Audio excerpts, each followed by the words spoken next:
The Louie T Network is powered by MusicHead University. MusicHeads, classes in session. Turn me up. Enroll on YouTube now. Link is in the description. Who else could it be but me, your man, Louie T? Welcome to the Command Post Live. You know what it is. Post up. Take command. I, of course, am your commander-in-chief, Louie T. Thank you for joining me. So,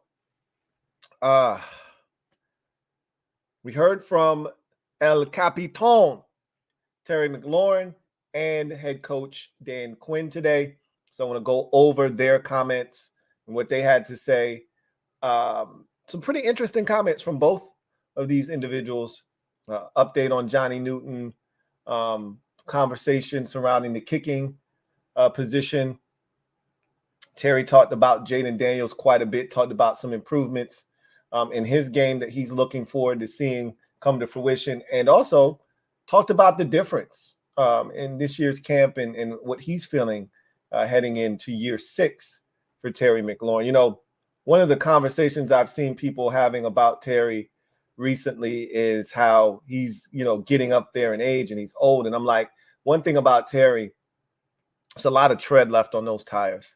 You know, much like a running back who, you know, split carries and wasn't the feature back in college, a little bit more tread on those tires. Terry, he was a late bloomer at Ohio State. Obviously, we all know the story. Urban Meyer telling him to go back home, catch 300 balls a day, et cetera, et cetera. Terry wasn't a 5-star. Terry didn't show up at Ohio State, played 2, 3 years, and then jump into the NFL. Terry McLaurin probably stayed in college 5 years.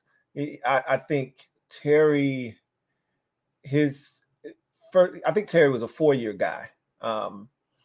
His first year in the league, he was probably 22 years old, if I had to guess, 22 or 23, right? So unlike some of these guys that hit the league at 21, 22, I think Terry was like 23 when he hit the league. So while he may be getting closer to 30, I still think he's one of those dudes that's going to be able to play till he's 35, maybe 36 years old and still be very, very productive. So we'll see. But I got a couple of interesting topics. We'll clean up the discussion we had last night about the best player, pound for pound, on this roster. I read a lot of your comments. Read some of the comments that were left in the chat last night. And, we'll discuss that a little bit. Want to talk about the left tackle position at minicamp today, who started at left tackle. Interesting. And I want to talk about the linebacker position. We'll do that a little bit later on in the show. I've seen 3 different publications, 3 now, say that Washington has the best linebacking core in the NFL. How did we get here, right? Like, I don't necessarily agree with this assessment, but the fact that we're even having this discussion tells you how far we've come in just 3 months. I'm amazed. So we'll have a discussion about that a little bit later. So let's jump into the conversations that we heard from 2 of the most important commanders that we'll see on the sidelines and on the field in the upcoming season. That's head coach Dan Quinn and wide receiver Terry McLaurin. We'll start with head coach Dan Quinn. He talked about Johnny Newton. One of the first questions he fielded was about defensive tackle Johnny Newton, one of our second-round picks. Speaking of which, I want to touch on this because I always say I want to talk about it, but I always forget. Mikey Sainristil signed his deal. I think he's now the 3rd commander of the 9 draft picks that we had, draft selections this past year in the 2024 NFL draft, to sign his deal. But he's the first of the first 2-day guys, which we had 6 picks in the first 2 days. And I think, let me double check. But I think he is the first of the guys that were signed or drafted, excuse me, rather, in the first 2 days. So clearly, our quarterback is not under contract. Okay, I stand corrected. The very first guy to sign his deal was Luke McCaffrey. We talked about that probably about a week and a half ago, 2 weeks ago. So Luke was the first guy to sign his deal of everyone. Then it was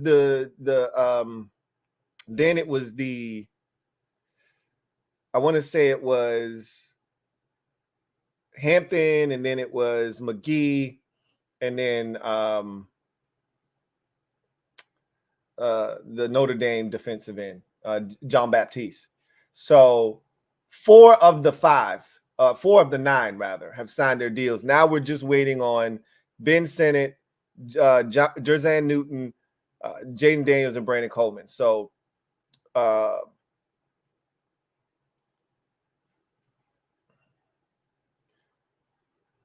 Sainristil was the second of the 6 draft picks taken in the first 2 days of the draft to sign his deal. We're still waiting on Jay. And this is not a big deal, by the way. I don't want to make this, a big topic of conversation. But, having seen some guys that are in that top 7 or so having already signed their deals, I'm just like, okay, let's get this thing done. Let's get it knocked out. I remember last year I brought that up to you guys. We got into July.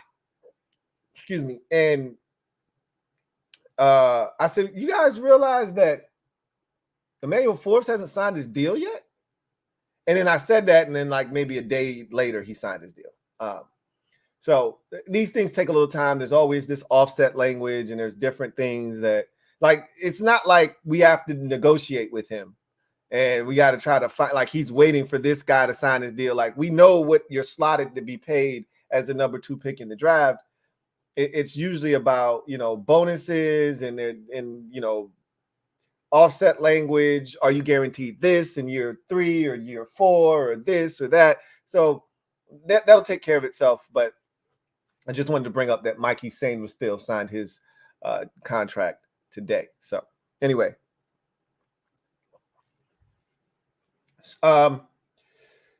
so let's get to Johnny Newton. So Quinn was like, he's hitting all of his markers. He's had the surgery already. Remember, once we found out that he needed surgery on his other foot, then he had the surgery probably like 2 days after that. So he's already had the surgery, been had the surgery. And then head coach DQ was like, look, he's hitting all of his markers. He's making great progress. He's able to do light jogging and stuff like that on his feet now. They don't have a timeline for when he'll be able to get back to football activities. They don't know if he'll be ready for the start of camp. And I think it's fair to just kind of take a wait and see approach with all of this. You don't want to rush him. I'm not going to say we don't need him, but we don't need him, right? Like, not yet. So I want him healthy. I want him to be as effective as he can possibly be. And the only way he's going to do that is if he's 100% healthy. We don't need to rush him.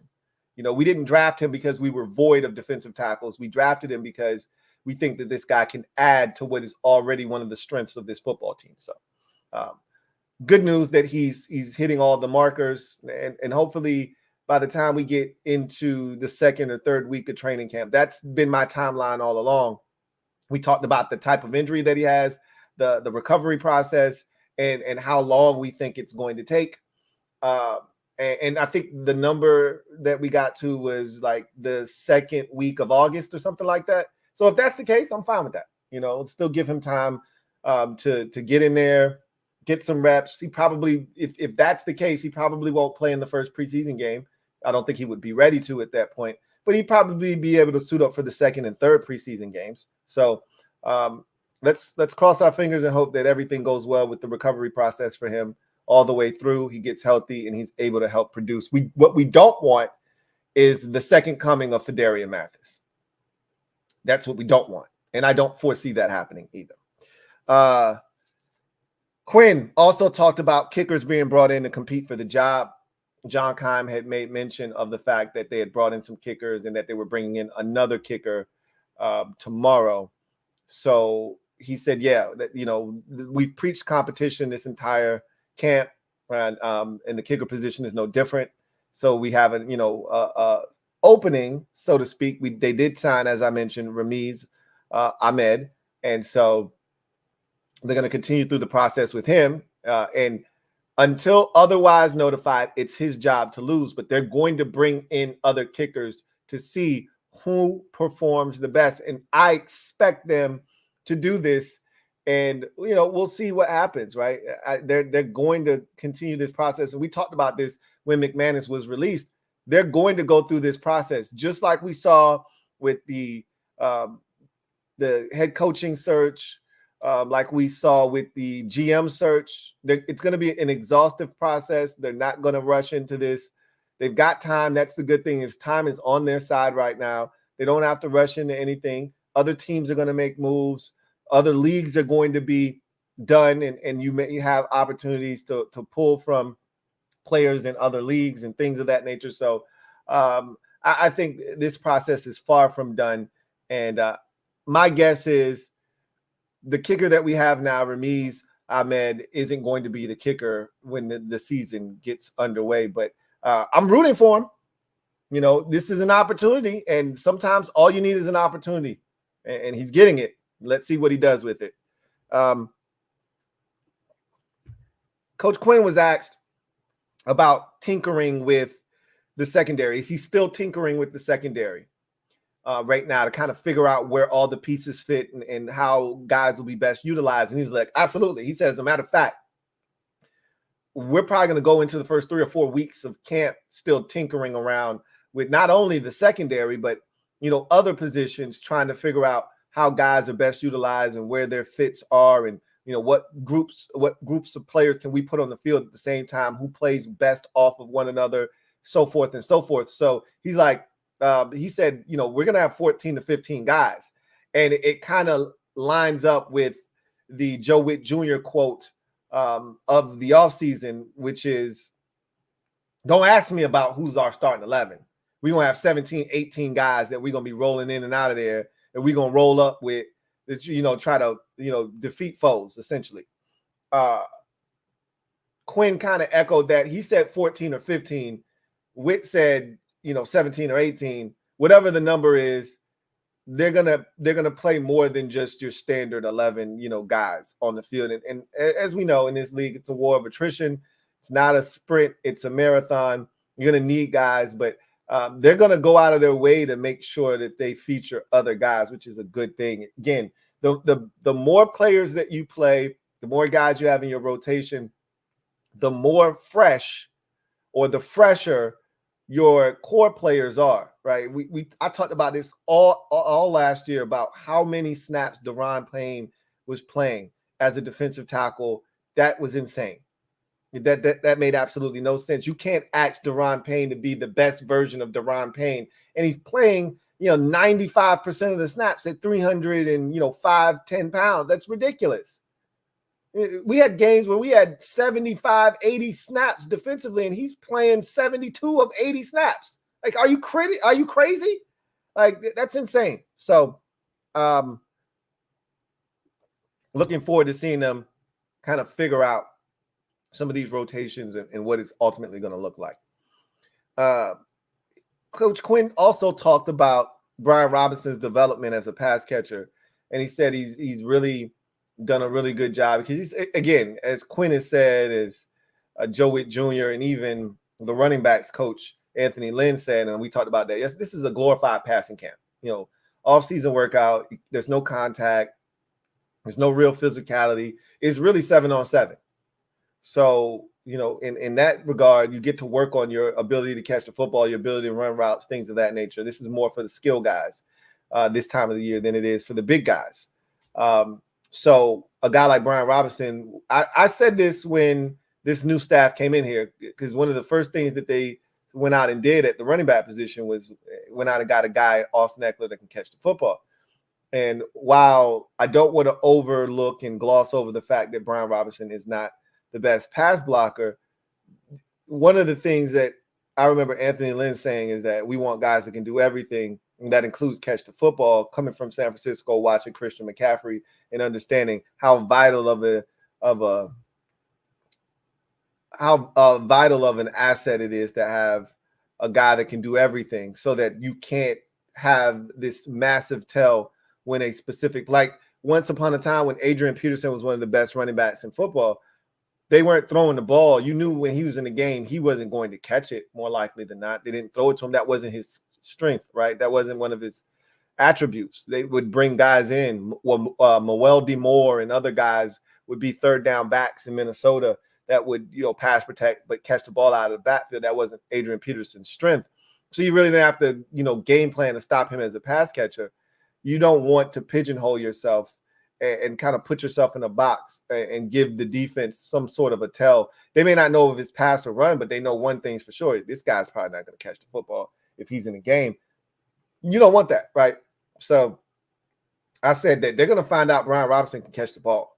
And I think they're figuring that out. And they said that his dedication to catching the football, running routes, Quinn talked about, he's very impressed with what Robinson has done in these periods to show that he is a very viable option as a pass catcher. And he said he feels like he's learned a lot from Austin Eckler in that regard. He talked about Jayden Daniels' first pitch. I'm pretty sure you all have seen it by now. Yeah,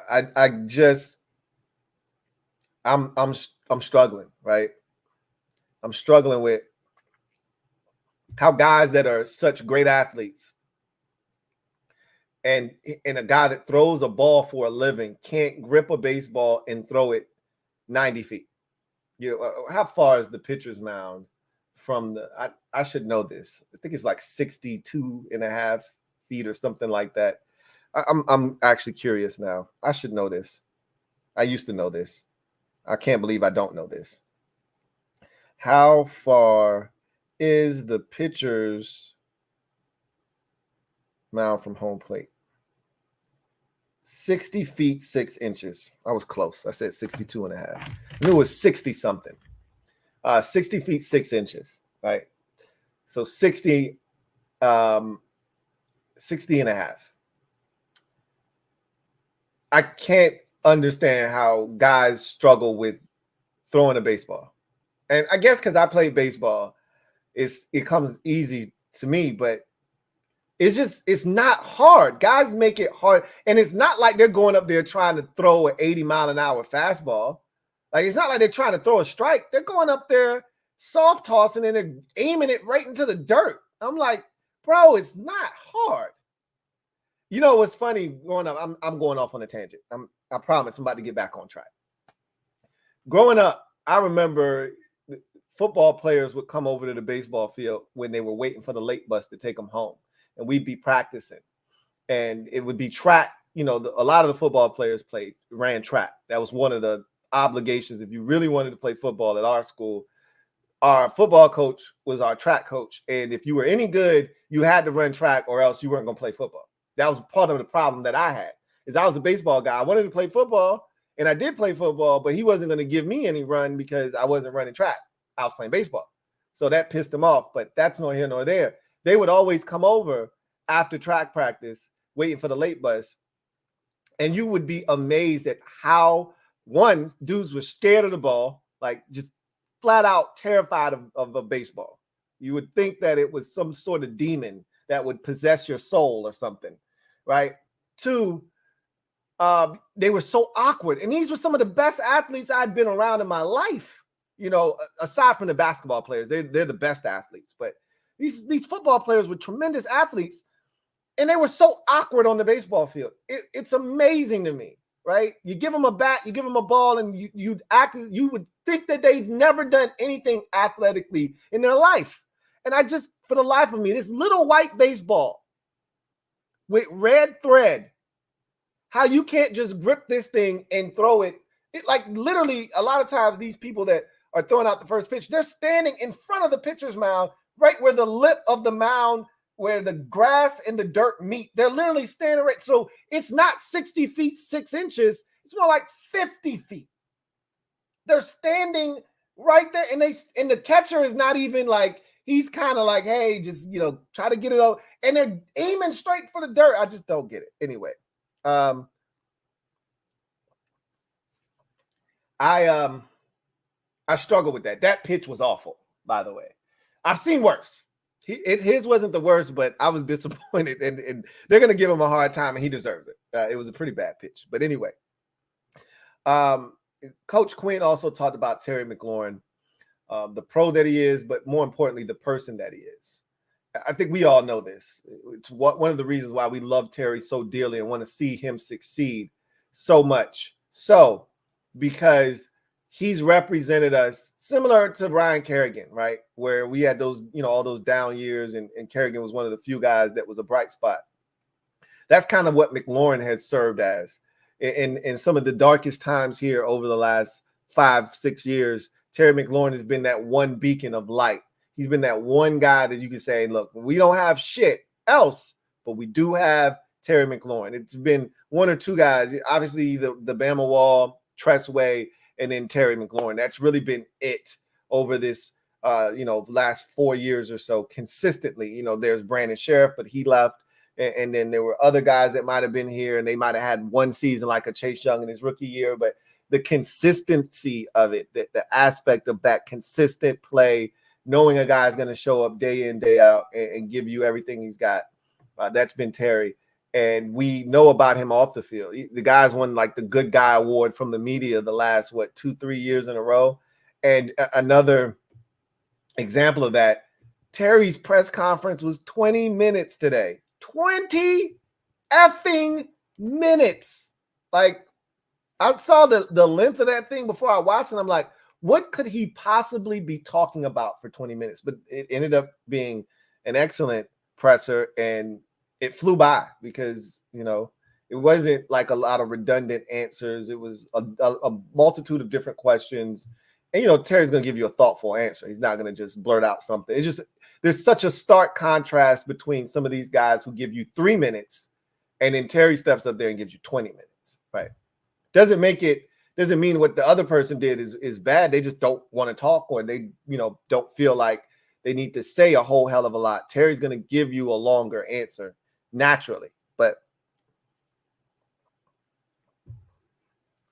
we've heard this before and we'll hear it again, but he's like, Dan Quinn essentially was like, you'll have a hell of a football team if you got a lot of Terry McLaurins on it. We've heard that plenty of times. He talked about this offseason program, did Dan Quinn, and how intense it's been. And he made mention of this, and then Terry actually followed up and made mention of this. So I found that to be interesting. He said, one of the things that he wanted to do differently, and he talked about so far the difference between, his first stint in Atlanta and now as a head coach, is he talked about delegating this time around, right? And allowing his coaches that he hired to do the jobs they were hired to do. And when you're a first-time coach, you want to have your hands in everything, and you want to be a part of everything. And sometimes you can stretch yourself too thin, and it doesn't put you in the best position to be the manager of all 53 guys, because you're too invested here, and here, right? Well, he's like, now I've hired these coaches. I've got the ultimate trust in these guys. I let them do what they got to do. And it allows me to coach and build relationships with these other, and he says 91 guys here, which we know that number is going to be chopped down damn near in half to 53 before it's all said and done. But, right now, as you're trying to get to that point, it's a lot of dudes here, and he's trying to establish relationships with most of these guys on the roster. So he's like, this time has been a lot different because I've done a better job of delegating, and I got Adam Peters, and I feel confident in his abilities, and I know he's going to do his job. And, he talked about this camp, and he said, or this offseason process in the program. And he said that they've done a really good job, and he's been so impressed with the players in particular, because he said they put a lot on them. You're like, we put a lot on these dudes, and we were on them like really heavy, like really pressing them, and these guys gave us maximum effort. And he said, one thing we've done a really good job of is this stuff is intense. And, in order to avoid burnout, you got to give them breaks. And we've done a pretty good job of cutting them, giving them breaks. But when we're in here, we're getting after it. It's intense. And it's going to be really, really intense. And we're going to get as much as we can possibly get done in that short time frame of that short amount of time that they have allotted to them, because with the CBA, the way that it's set up, you got to get in and get out and get as much as you can get done. And he's like, yeah, we've done a really good job of doing that, and the players have been really responsive to that. And Terry added to that in his presser, and we'll talk about that a little bit later. So one of the last things Quinn talked about was the officials being at practice this week, and that these next 3 days, those officials kind of coming in there, instilling whatever new rules that may have been enacted, kind of filling the players in on, what to look for, this, that, and the third. And they're going to now be calling penalties and things of that nature. So it's getting them back into that real competitive 11-on-11 spirit, even though the pads aren't on. Now you're starting to get into, like, because you can get away with a lot of shit when there's no officials, nobody's calling a penalty or whatever. You can, rag talk, doll a dude. You can really put your hands on them, get away with holding, all that stuff if you're a corner. Like, now with officials there, it tightens a lot of that shit up, And so he's like, this is going to really help them get back into that real football feel, along with it being 11-on-11 now, not 7-on-7. So that was essentially head coach Dan Quinn's presser. Terry McLaurin stepped up to the mic, and he talked about his yak improvement. And one of the things that Coach Quinn talked about with Terry was he gave an example of how Terry used the offseason to try to get better at a particular trait, and how he said he wanted to get better at this. Then he took actionable steps. He's taking actionable steps, and now they expect to see results during the season, because Terry's and Dan Quinn put together a little cut up of, Terry saying, I want to get better run after the catch. And then he showed the team Terry after every catch in practice, whether it's a 2-yard catch or a 27-yard catch. He's, making moves after the catch, simulating, trying to make a guy miss or trying to, get an extra 5 or 6 yards. And he's like, this is what we're talking about. When we talk about putting in the work, visualizing something, saying you want to do something, and then going out and actually doing it, taking those steps to get to the point where it's happening. This is what it takes. Quinn talked about when you're a, marginal player, when you're a mid player essentially, and you can take a massive leap, if you put in the work. But he's like, when you're a really good player like Terry McLaurin, there's only so much you can do to get better. It's the little things that you can do that's going to make a difference, because you're already playing at a very high level. So there's not much, like Justin Jefferson can't get but so much better, right? Guy had an 1,800-yard receiving season. There's only so much he can do to add to his game to get better. Right. Same thing with Terry McLaurin. He hasn't had an 1,800-yard season, but for what he's dealt with at the quarterback position, at the offensive line position, with offensive coordinators, for what he's had to deal with, he can be a lot better. But for what his circumstances have been, he's probably gotten the most that he can get out of the situation that he's been placed in the first 5 years of his career. So it's the little things that he's trying to improve upon that could take him to the next level. It's one of the things I've talked about with Terry. Is like, he's not a big run after catch guy. What's coincidentally enough, what's funny with Terry is his best catch after run season was his rookie season. You can go back and look at some of those plays. Speaking of Terry, since we're talking about Terry, did you guys know that the NFL YouTube channel recently put out and I guess they're doing this for a lot of players, I just happened to see Terry's. I think they suggested it because I'm a Commanders fan. I watch a lot of Commanders content. So I think they suggested it to me. But it was 20 minutes of Terry McLaurin highlights, cut-ups of his entire career from his rookie season until present day. And I found myself sitting there watching. I think I watched like 12 minutes of it before I said, what the hell am I doing? I've seen all these plays. I know, like, it's cool to watch 30 seconds. Somebody posts something on social media and you stop and watch. It's a minute and 12 seconds. That's cool.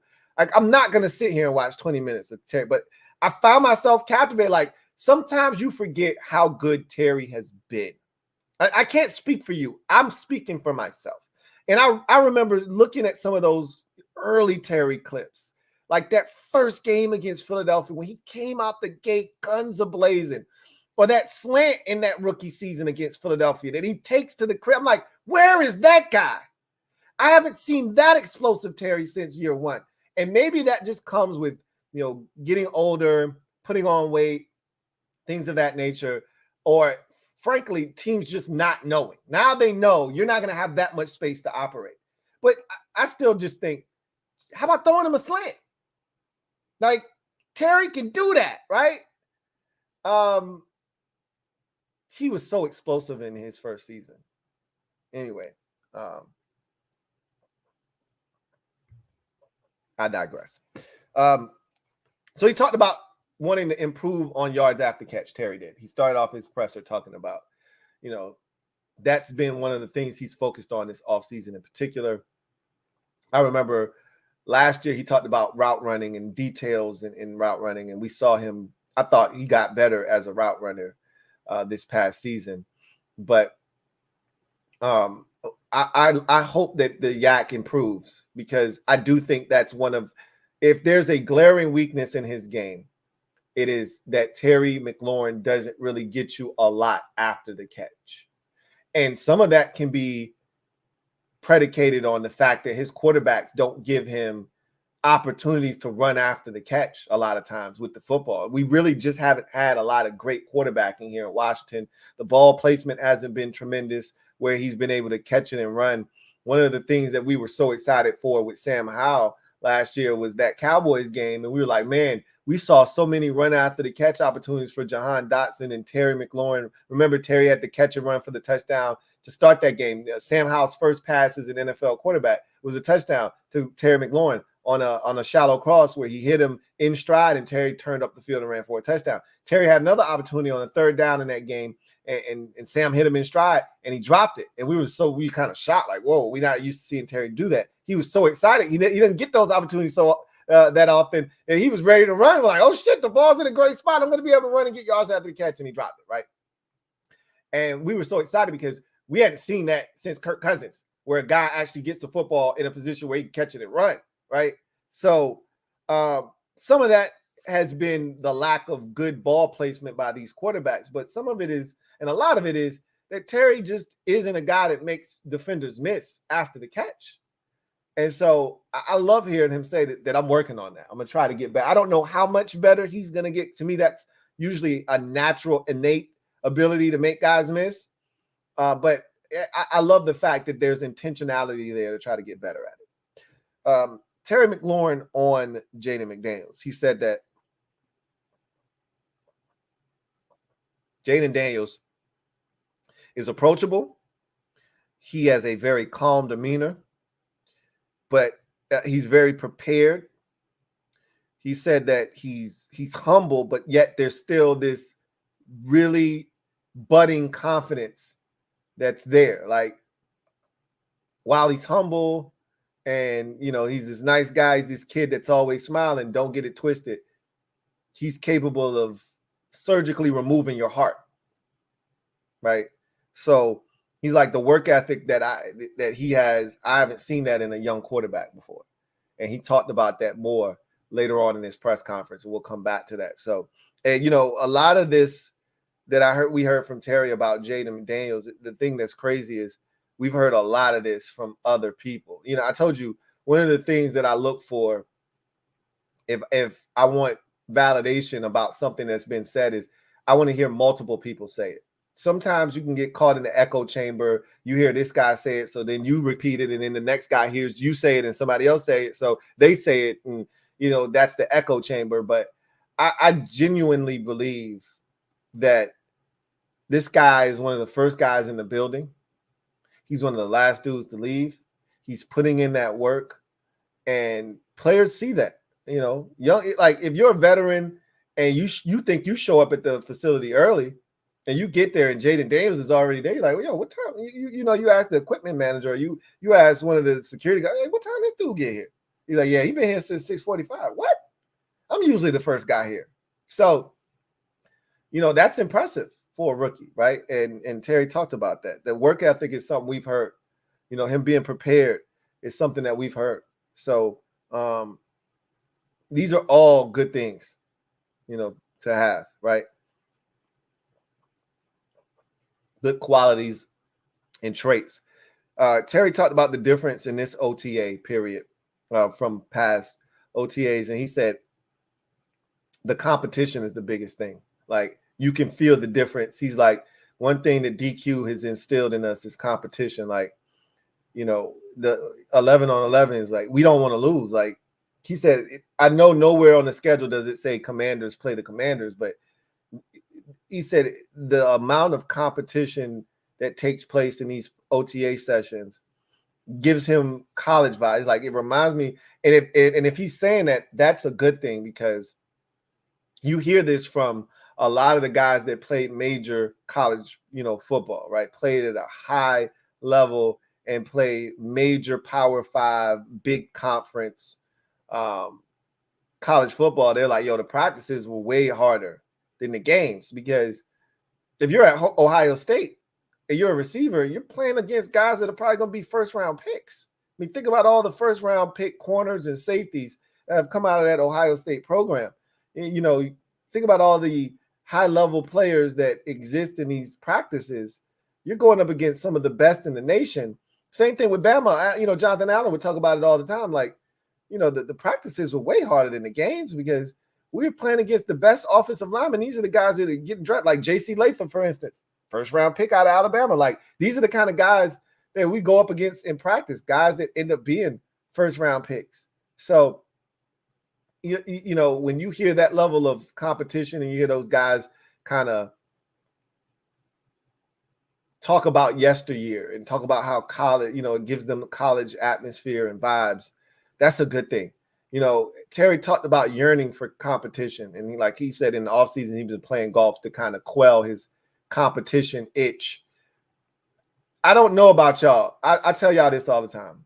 I'm heavy on competition. Like I talked about, the LTN lifestyle trip to the Dominican Republic, and shout out to Miss Perry, Miss P, for putting that link in the comment section. For those of you unaware, we're taking a trip to the Dominican Republic next year, June 26th through the 30th. The link to the site for you to register to go on the trip is in the description of this video. Ms. Perry has been dropping that link in the comment section of this, the live chat of this video. And so if you want to do that, please sign up. We're going to have a lot of fun. We're going to get into a lot of activities. You're going to get to know me. I'm going to get to know you. I'm excited. I met somebody in the store the other day. I want to say it was Nick. I think it was Nick. I met a guy in the store the other day. He was so cool, man. He said he had a podcast. I want to check it out. We rapped for a couple of minutes in the store. And it's interactions like that that I'm like, man, I can't wait to meet you guys, right? Chop it up with y'all. So I'm looking forward to it. And one of the things I'm looking forward to doing is competing like that. If you're a true competitor, that shit never leaves you. Like, for me, I compete at everything. Like, I was just joking with my wife. I just asked her, what you think you could beat me in? And she was like, I don't know. She started naming stuff. I'm like, nope, you can't beat me in that. Nope, can't beat me in that. I'm like a little kid, little ass kid. Nope, can't beat me in that. Nope, can't beat me in that. And so I'm always trying to compete. Like, me and I got my son. I think I got him bitten with the competitive bug. We go take the trash out, and he's like, I race your dad, and he'll just take off running. So now I got to go catch his little ass, because I'm like, you can't beat me, right? So I love competition. And Terry's like, yo, I love competition. And he's like, at its core, this is fun because you compete. You want to win, you know, but the competition of it is the part that stands out the most. And so he talked about this OTA feeling like true competition, like guys are really getting after it. And that's going to, he's like, that's that iron sharpens iron mentality, which we need.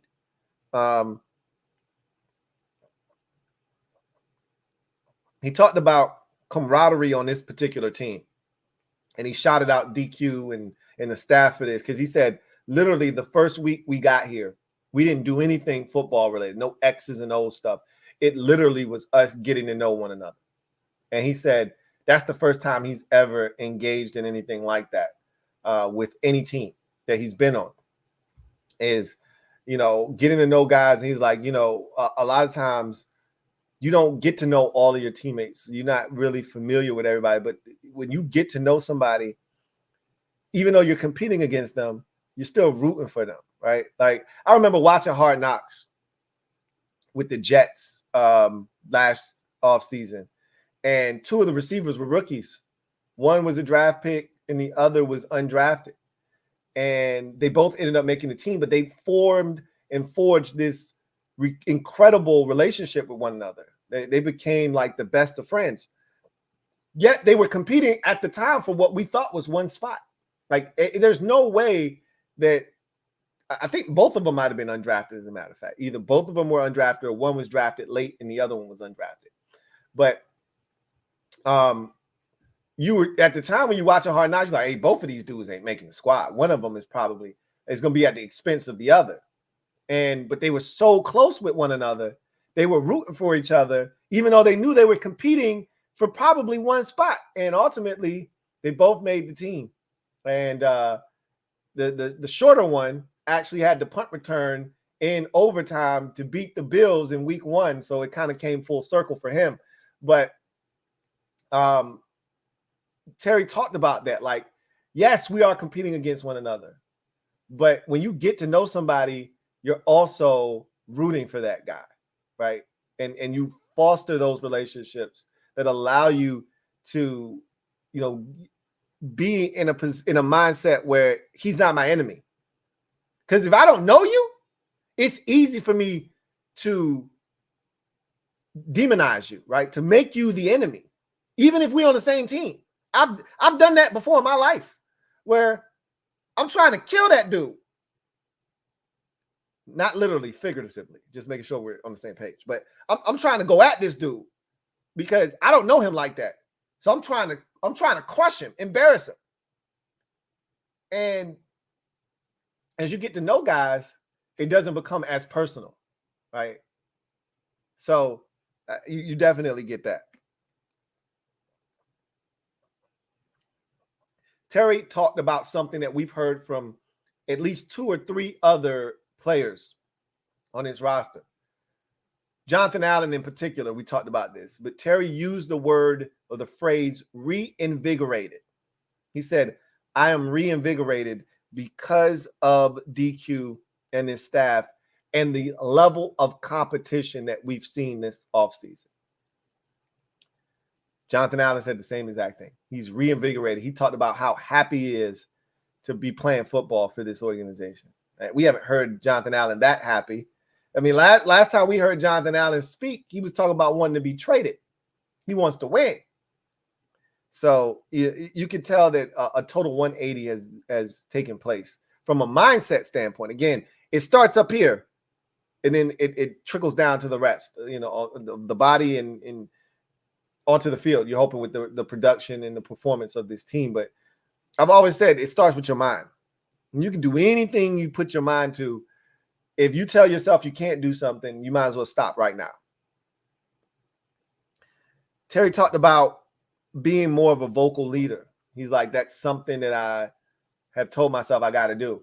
And so one of the reporters said, I've noticed you talking to everybody on the sidelines. And Terry's like, yeah, I'm trying to be more of a vocal leader. Guys are looking to me for that. He said, I don't know why they like when I speak, but I don't want to be one of those rah-rah guys that, you know, the message gets stale because you always barking. I want it to be when I speak, it's impactful and, you know, guys, you know, listen. So I try to pick my spots, he said, but all in all, he talked about needing to be that leader. But, you know, in that same breath, he talked about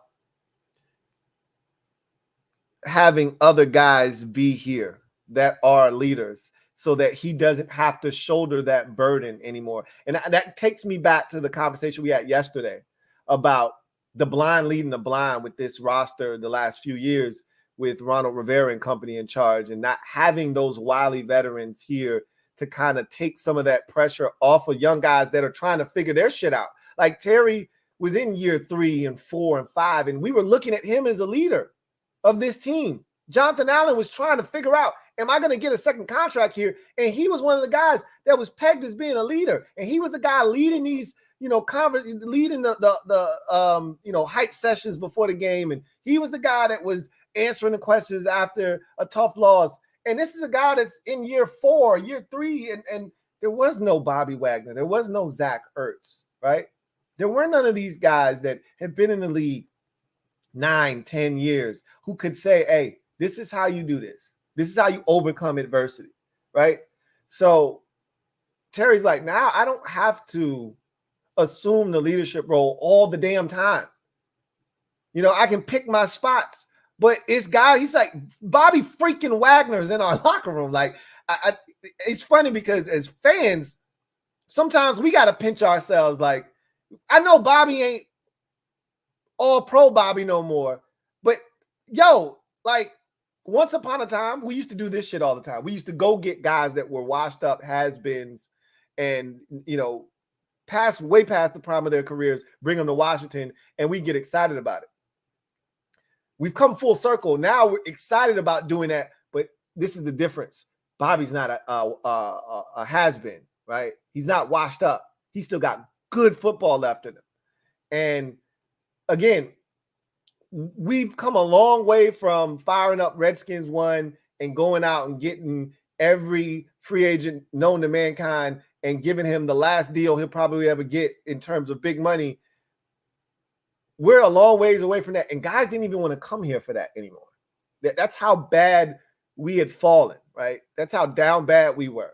To be able to get a guy like Bobby Wagner, who's still a productive player, but an even better leader in the locker room, speaks volumes. And a guy like Terry McLaurin's like, yo, I still can't believe we got Bobby Wagner. Like, I don't have to be the leader all the time. You know, that's not something we as fans think about.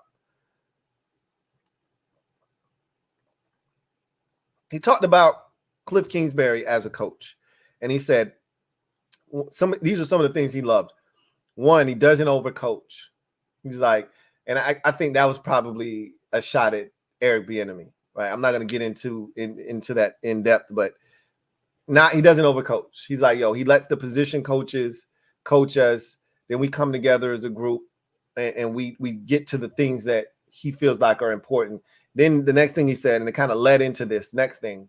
Number 2, he simplifies the offense. You know, so often we hear about players overthinking things. And when you think too much, it slows you down and you're not able to play fast. And one of the things you hear all the time about players is they want to play fast.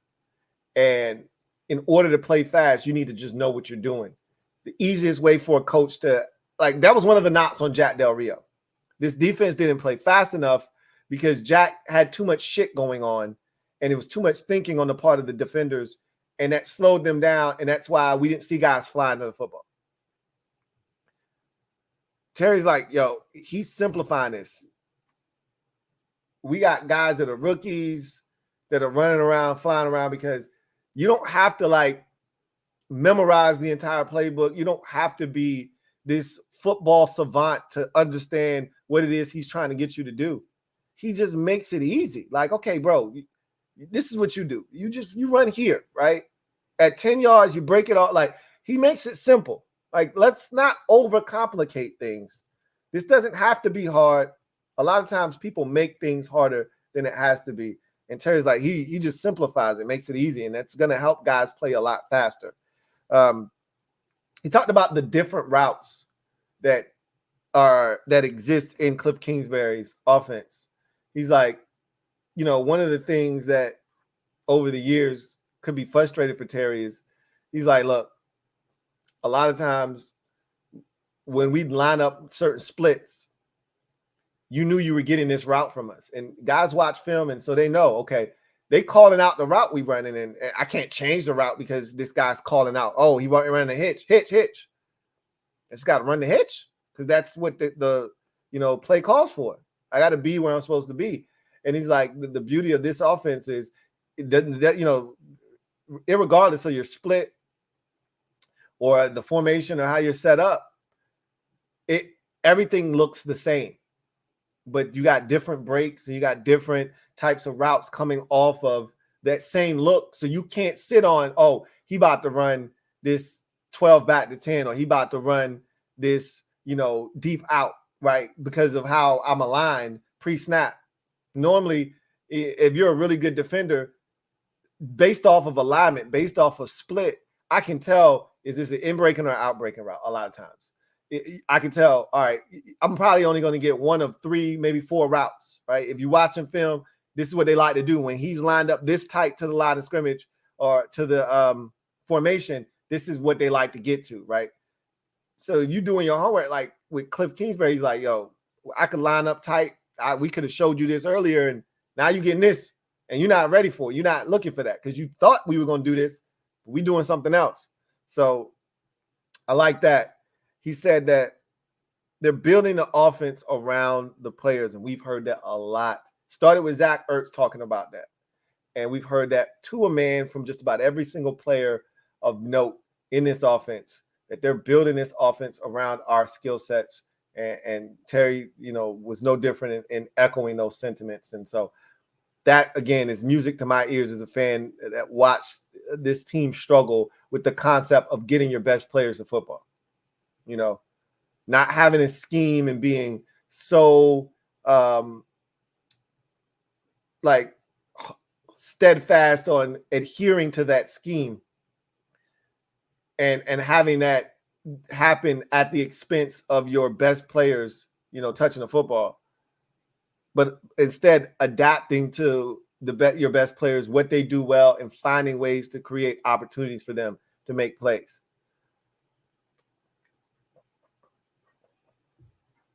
Terry talked about DQ managing the workload. And this is something that DQ, mentioned. Like he said, hey, when we have the players, we go hard. It's very intense, But he said DQ, we go hard when we're here, but he also gives us a break, and it's important. And DQ talked about that, how important it is to give the players a little bit of a break. You don't want to burn them out.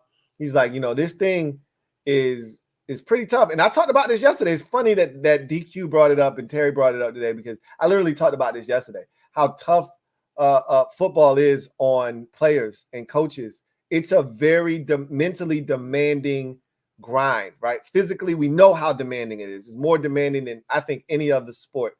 Now, hockey's pretty physically demanding as well for various reasons, but the demand mentally, I don't think people talk about enough. Football is a very mentally taxing sport. There's so much put on these players' plate on a weekly basis. Things change. Like,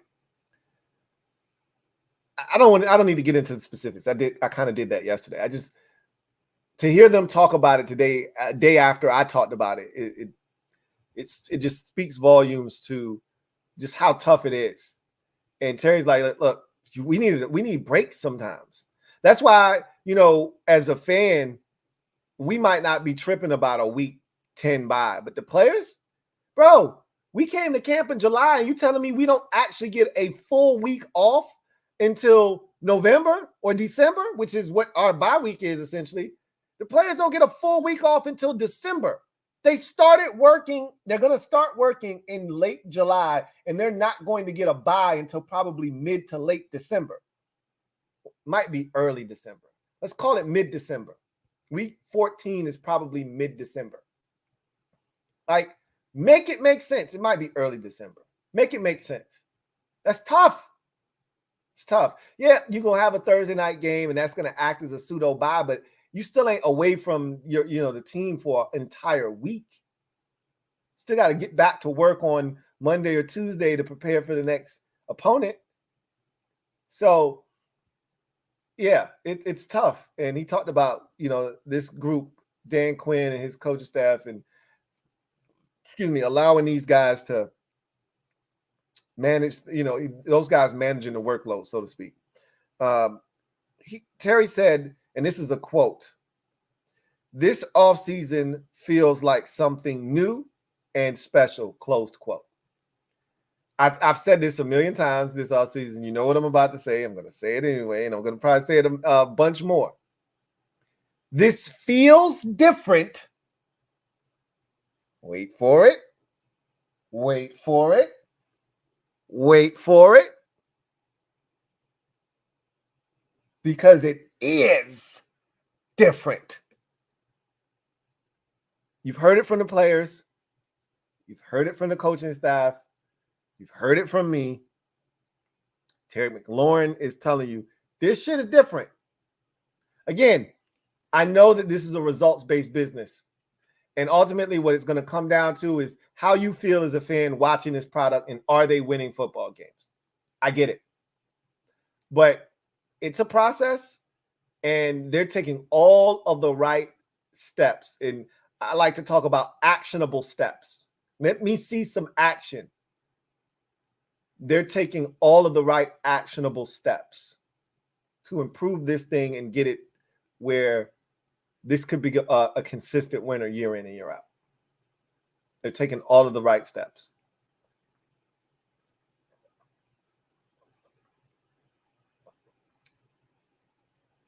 Terry talked about Jayden McDaniels. I keep calling him McDaniels. Jayden Daniels again. And he said that there's a lot that he's been impressed with Jayden. And he said one of the things is communication.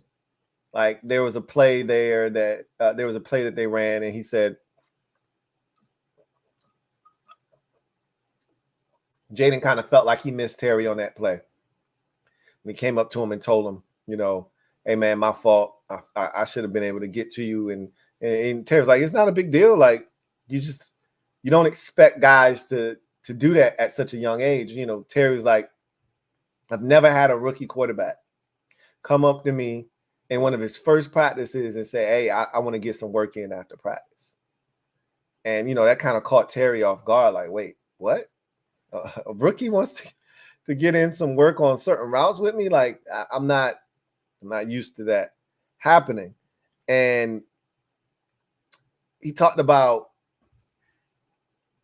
him not being too proud or having too big of an ego to accept, coaching from Terry. Like, hey, Terry might be like, hey, on this particular route, this is what I see, and this is how I think we can attack it. And James like, yeah, for sure. Right. Like,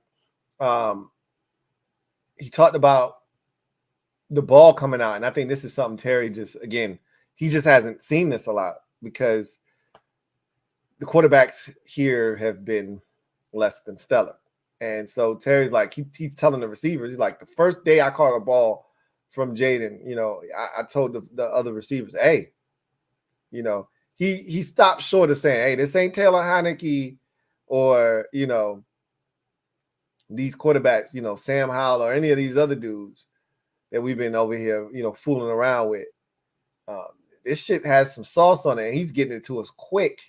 He's like, get your head around, right? On these shallow crossers, where a lot of quarterbacks, I know Sam was really guilty of this, not leading guys on these shallow crosses, but wanting to wait to see a guy come open. That's what a lot of young quarterbacks like to do, is they like to see that college open. They don't understand the difference between NFL open and college open. In college, you can wait until a guy's got 50 feet of separation in all directions and then throwing the football. In the NFL, hey, if a dude has an inch of daylight, that's open, and you got to get it to him. Yeah, you know what I mean?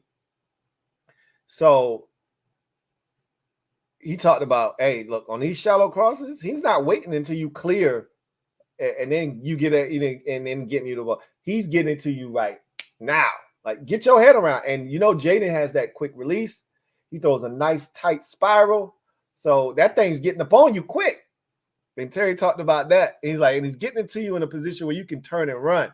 Which again, Terry's not used to that. He talked about the deep ball from Jayden. He's like, yo, that thing is a thing of beauty. He drops that thing in a bucket. And he said, me and him have been working on that after practice. We got with each other and, getting used to dropping it over my shoulder. I'm getting used to tracking because, every quarterback's spin on their ball is a little different. So you get used to this one guy's ball and how it, falls out of the sky or how it spins. Now you got to readjust to somebody else's passes. So he's like, yeah, getting a feel for how his ball kind of falls and getting it over my shoulder. And he's like, he does a really good job with the trajectory of the deep ball. That was Sam Howell's biggest flaw, I thought, on his deep ball was them shits was flat as a mother effer, right? They had no arc to them. I think about the De'Ami Brown miss against the Bears last year on that Thursday night game. That's an easy walk-in touchdown, and Sam just didn't put any air under that thing. And so Jayden definitely puts air. That's one of the, I think, the most underrated aspects of a deep ball, a good deep ball, is the air under it. Russell Wilson throws this moon ball, but it gives the receiver a chance to run under the football. When you put air under it, you give your guy a chance to run under it and go get it. Jayden does that beautifully.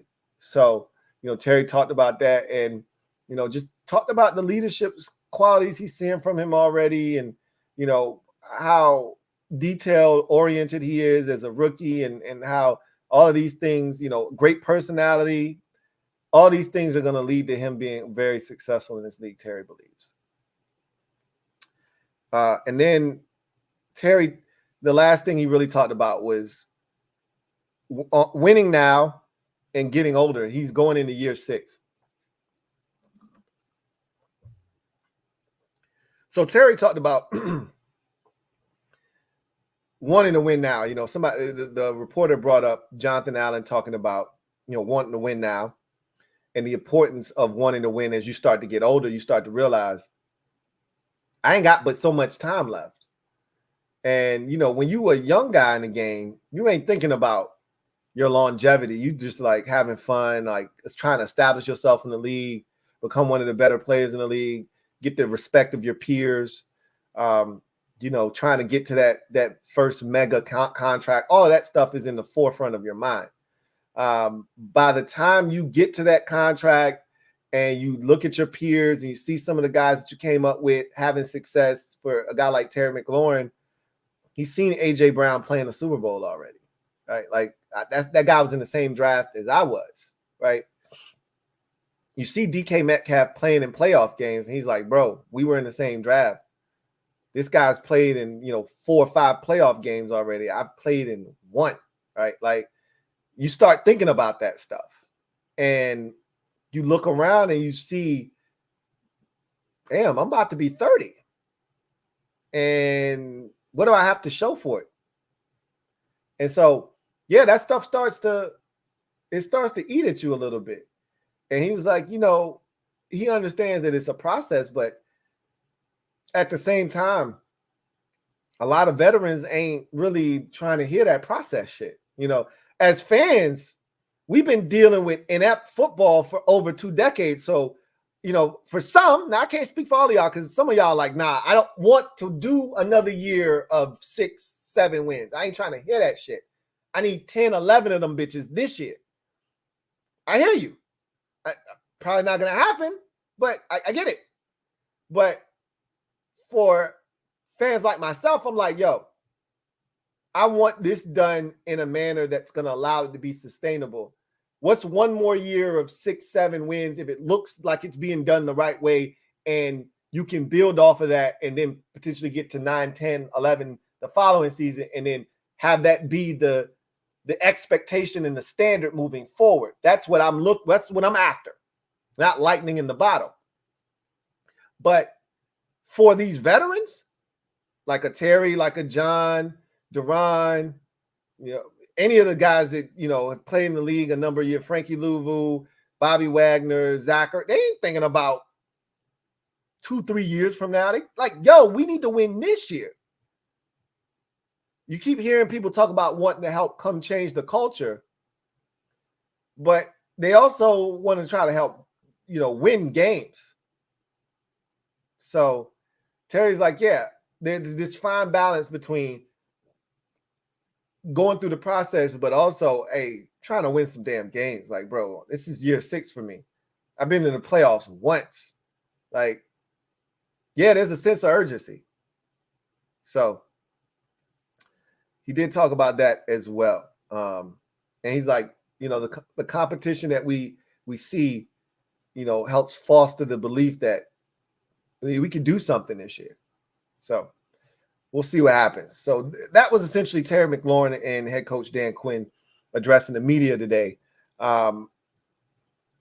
Just a couple of tidbits. I don't really, I'm not a big fan of getting too deep into the on-field activities in the offseason. I don't really start charting the daily activity until we get to camp. That's when it matters most to me. That's when the pads, even before the pads come on, you start really getting after it. And that's when shit gets real, when we get to training camp and they start getting out there. So right now, I'm not too, big on reporting, Jayden Daniels threw an interception or, this, that shit's irrelevant to me right now. What is relevant, though, is who's running with the ones and, that kind of stuff. Again, it doesn't mean that that's going to be the final decision. It just where their head is right now heading into training camp, right? Cornelius Lucas was at left tackle. Jayden Daniels did run with the ones relatively early in camp. So that's a good sign that they feel confident enough in him. That, because remember, when we first got to OTAs, he was running with the 2s and the 3s. Now he's running, with the ones as well, not just exclusively with the ones, but he's trending in that direction. So all signs point to him getting to where he needs to be, as Dan Quinn likes to say. He's hitting all of his markers.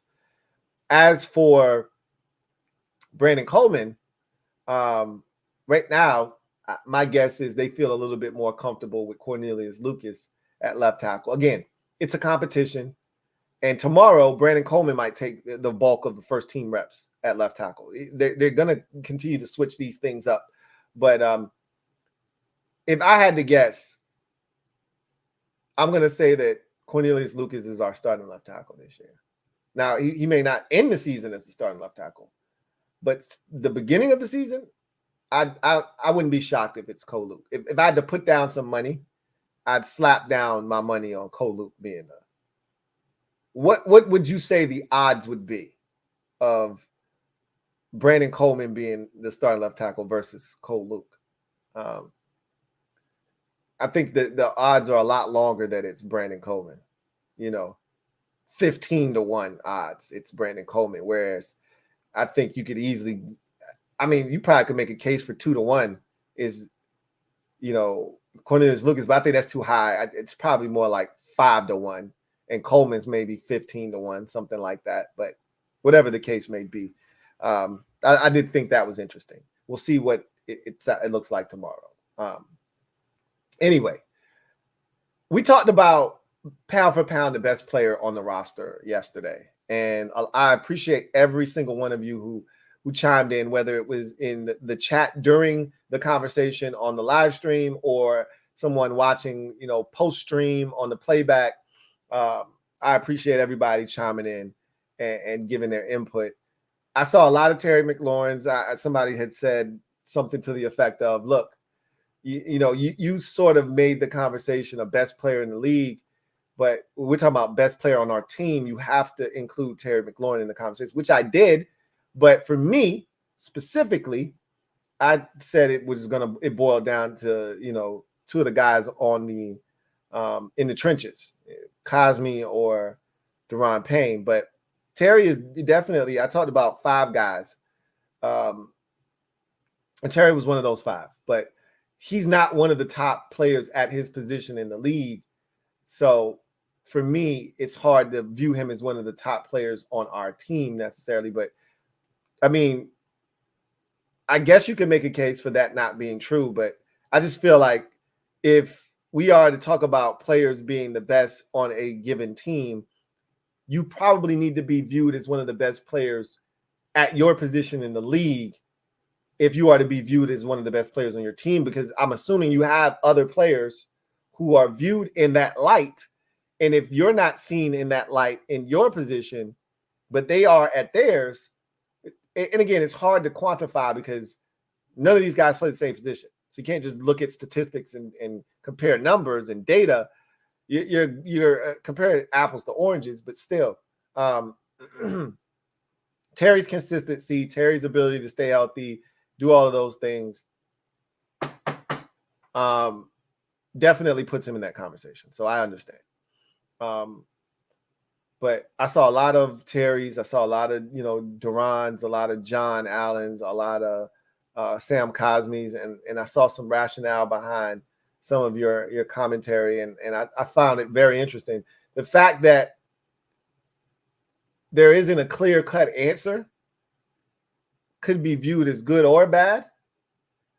I just think that the fact that we're having this conversation and there's at least a few names in there is good, but there needs to be more, right? We need an infusion of talent and not just good players. We need some blue chippers, some guys with upper tier talent.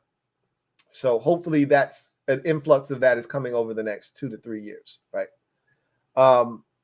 Speaking of influx of talent and a conversation that we're not accustomed to having here,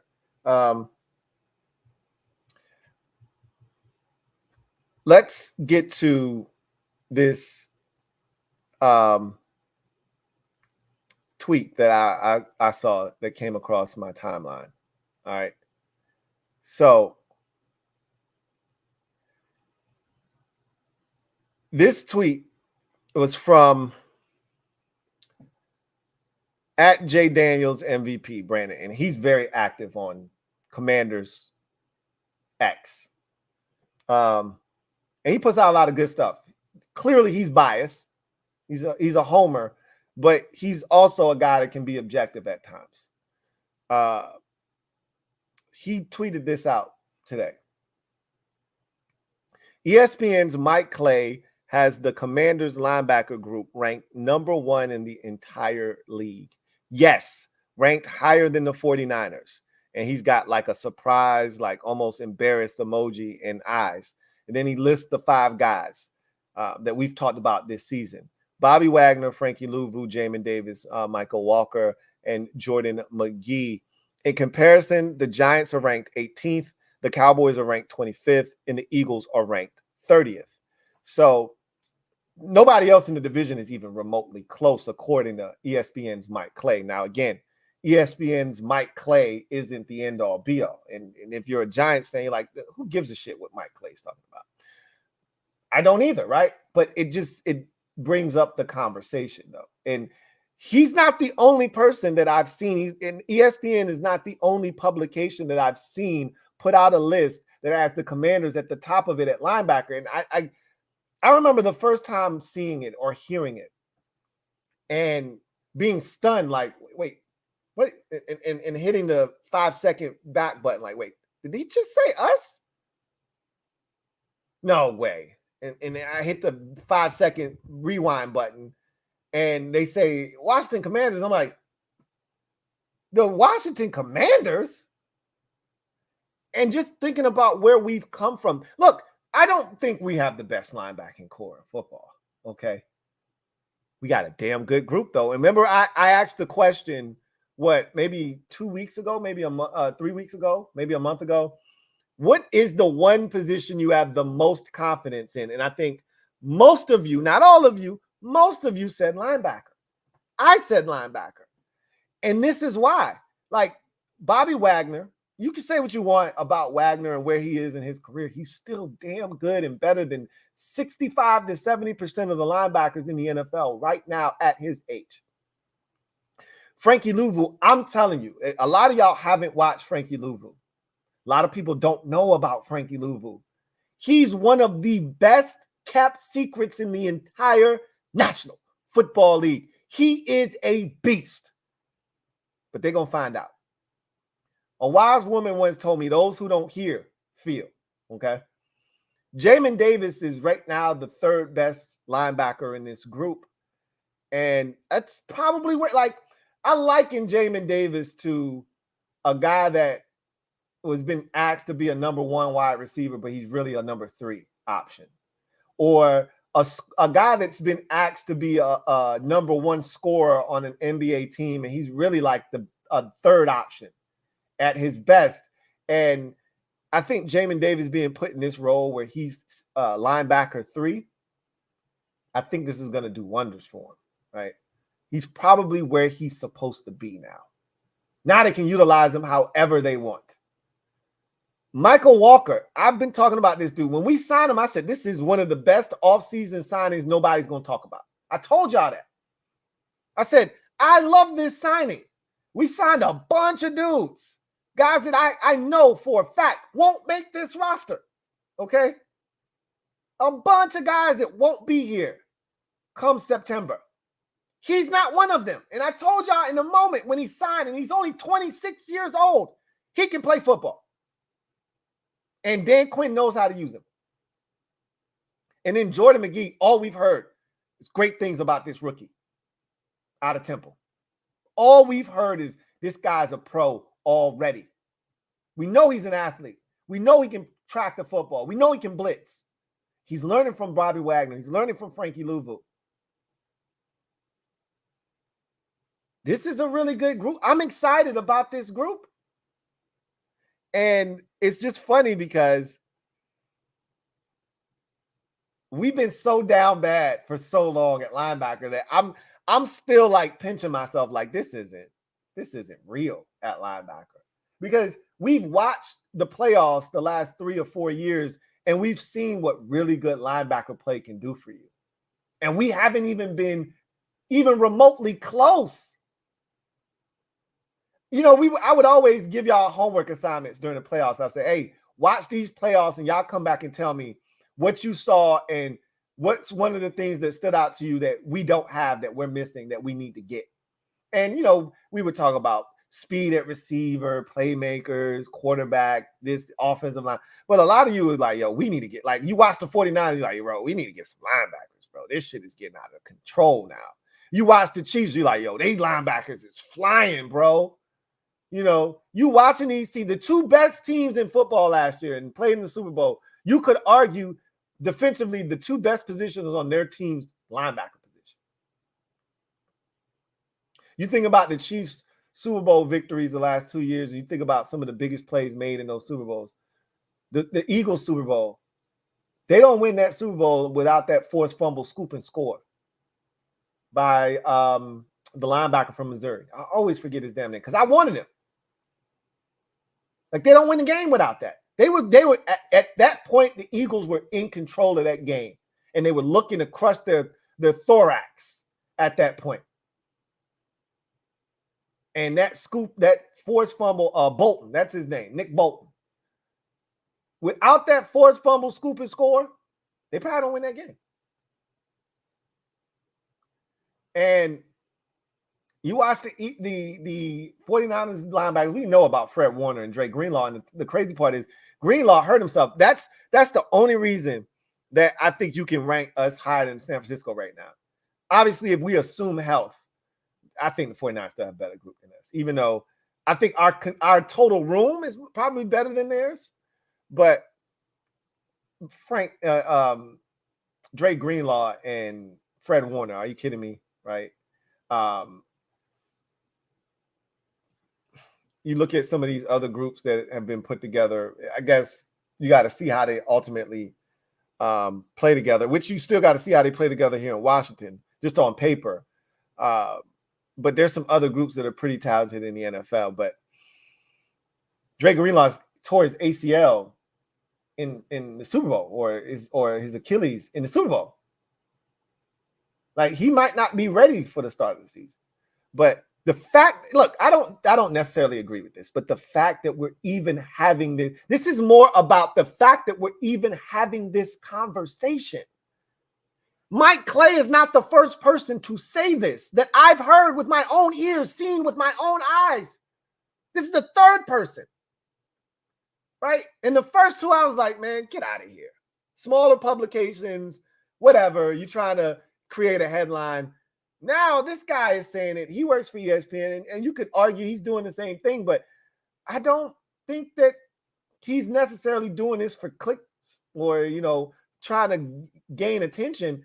I think he truly believes this because he looks at these players. He looks at, you know, what the track record of Dan Quinn and what he's able to do with linebackers. And he's like, yo, no, I think this is a really good group.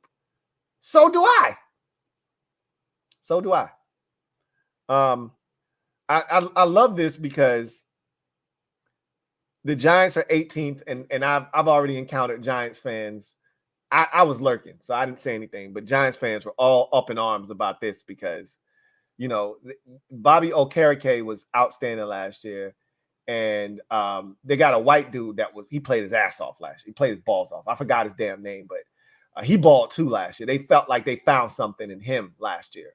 So they think they got two dogs at linebacker, and they're like, how are we 18th? Well, none of your guys are Bobby Wagner. Sorry. You don't have a Hall of Fame linebacker on your roster. We do. Now, you could say, well, he's past his prime. Touche. You're not wrong, but he's still better than your guys, right?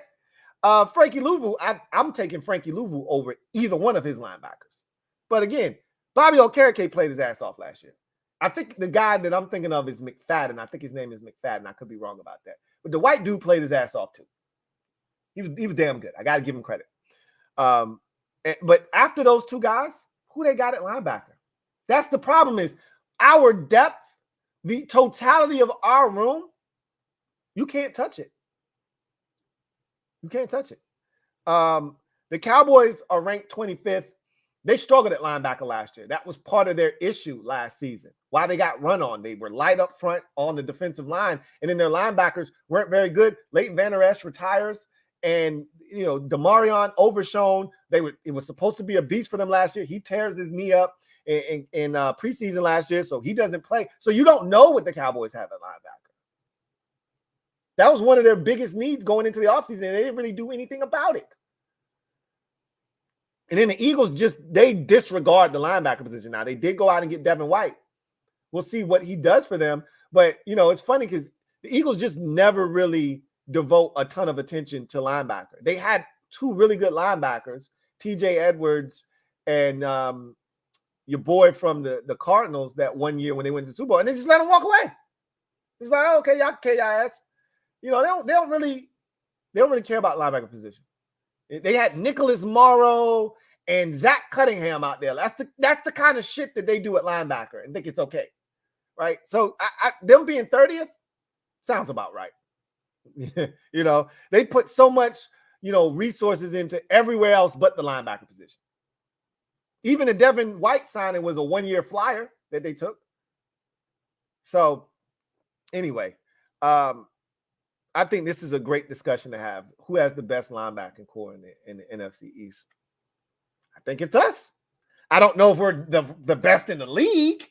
That might be a bit much, but best in the division? Yeah, sign me up for that. Definitely. I think it's an interesting debate. What says you? Leave it down in the comment section. I'd like to hear what you have to say. Let's get to the comment section. I'll get y'all out of here real quick. Video channel. Thank you for the super chat. Greatly appreciate you. Video channel writes, or thank you for being a member of the MOBB, who writes, Brandon McManus, old freaky ass kicker, while Bates hitting 69 yards. I see what you tried to do there. I think that's one of the guys they might target. We won't be alone, though. Once their season is done and he's made available to NFL teams, I don't think we'll be the only one pursuing him. But if he's smart, he'll go where I won't say he'll be largely unchallenged here, because it's going to be a competition. But Most teams have a guy on their roster right now that is either an NFL veteran or a kicker that has a realistic shot of winning that job. We really, truly don't have a guy. So if I'm your agent, I'm like, yo, you should go to Washington. That's what I would tell him. But we'll see. Tony P56, thank you for the super chat. Greatly appreciate you. Tony P56 writes, with Brian Johnson, do we run the tush push commando tuck? I don't know. I mean, Jayden Daniels is a skinny dude. Do you really want to subject him to that? Part of why that brotherly shove works is because Jalen Hurts is built like a tank. Like, he squats a small house. He's built low to the ground, low center of gravity, thick frame. He's kind of built and made for that kind of a play. So is that Eagles offensive line. Whereas Jayden Daniels is a toothpick. He's the direct opposite. Do you really want to subject him to that? I don't think so. I don't think that's something you would want to do on a consistent basis. Rob Williams, thank you for the super chat. Greatly appreciate you. Big ups to my guy, Rob Williams. And Prince G, thank you for being a member for 3 months. Greatly appreciate you. Prince G writes, is Tony saying, it feels good. Yeah, it feels good. Absolutely, it does. Sure feels good to me. I've been talking about this. Feels great. Feels immaculate. This offseason has been one big love fest. I can't deny it. I've been enjoying every step of this, even the parts that I didn't think I was enjoying when I was in the moment, right? The whole Ben Johnson saga, and we were the last team to hire a coach. What are we doing? Even when I didn't think I was enjoying myself, it ultimately turned out to be the right thing, and it ultimately turned out to be tons of fun.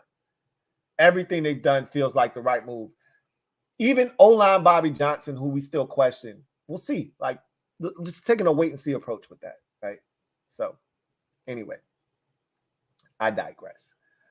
That's going to do it for me, your man Louie T, here on this installment of the Command Post Live. You know what it is. Post up.